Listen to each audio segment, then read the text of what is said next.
हनुमान धाम मंदिर में ब्रह्मा कुमारी ईश्वरीय विश्वविद्यालय मंडी चौक से पधारे हैं और हमारा ये मेडिकल कैंप है स्वास्थ्य कैंप, जिसमें हम लोगों को ये जानकारी देते हैं कि अगर किसी भी प्रकार का कोई व्यसन करता है, बीड़ी, सिगरेट, शराब, कोई भी प्रकार के नशे, तो अनेक प्रकार के बच्चे, युवा सभी से बचित है। तो अगर हम परमात्मा का ध्यान करते हैं, राजयोग का अभ्यास करते हैं, तो हमारे पास क्या आती है, माइंड पावर बढ़ती है, मनोबल बढ़ता है। आपने देखा होगा कि हर इंसान कई बार कोशिश कर चुके होंगे कि भाई आज से हम नहीं खाते लगाएंगे, शराब नहीं पिएंगे, कोई भी प्रकार की बात है, तो मन में एक दो बार हम कोशिश करते हैं, फिर वही आदत वापिस आ जाती है।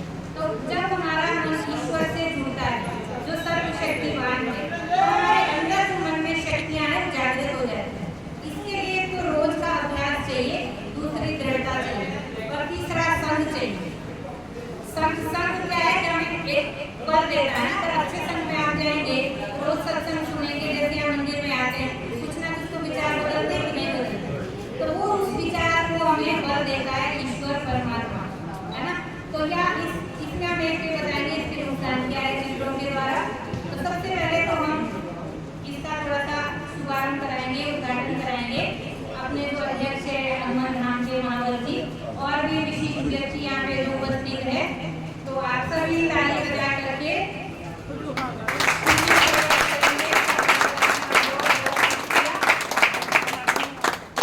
तो देखो ये जो हमारा पहला चित्र है, इसमें बताया गया है कि जो ये नशीले द्रव्य है इनका क्या क्या नुकसान होगा। शारीरिक और मानसिक पीड़ा इससे शरीर में उत्पन्न होती है और नशे तो अनेक प्रकार के, शराब है, तंबाकू है, बीड़ी है, सिगरेट है, दवाइयों का भी नशा है। तो ये इंसान प्रयोग करता है तो इससे शारीरिक और मानसिक रूप से दुर्बलता ही आती है, धन का भी नुकसान होता है।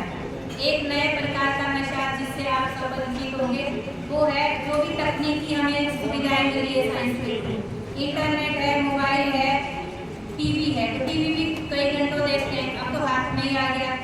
मोबाइल का कितना बड़ा दुरुपयोग करते हैं, कई लोग होती है भाई डराने के लिए गलत मैसेज डालते हैं, व्हाट्सएप के द्वारा, वीडियो के द्वारा, कॉल के द्वारा लोगों को तंग करेंगे, ऐसे ही क्योंकि टाइम पास करना है। तो कितना बड़ा पापकर्म हो जाता है। या तो हमें सुविधा के लिए ना ये साइंस में साधन, लेकिन इसका हम दुरुपयोग कर रहे हैं।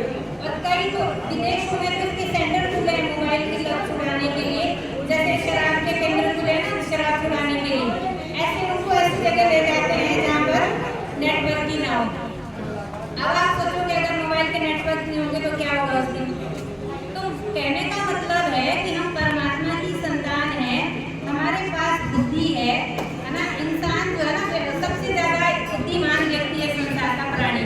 तो अपनी बुद्धि का सदुपयोग करके हम अपने मन को कंट्रोल कर सकते हैं, जरूरी नहीं कि हम अधीन हो जाए, है ना।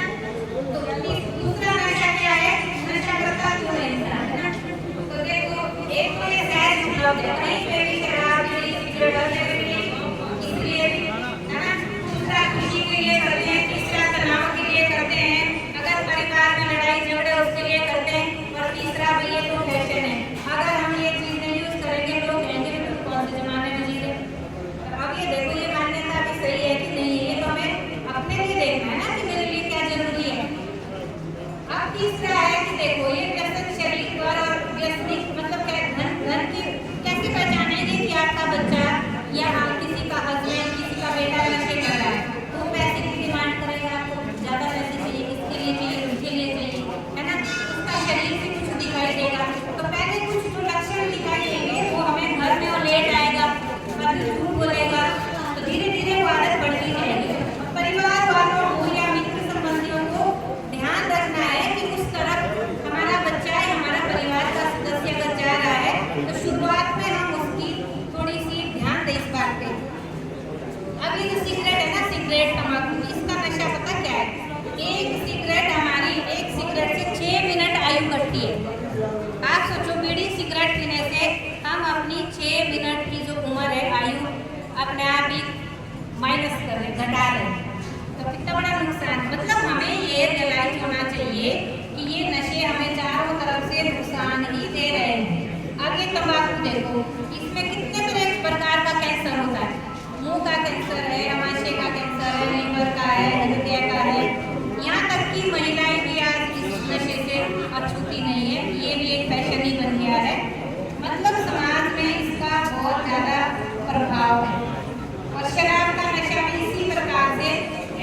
मूवमेंट होते हैं और सारे शरीर के अंगों को ये प्रभावित करता है। अब है कि अगर आपको नशा छोड़ना है तो क्या करना पड़ेगा? आपको इसकी जगह कोई अच्छी आदत अपनानी है।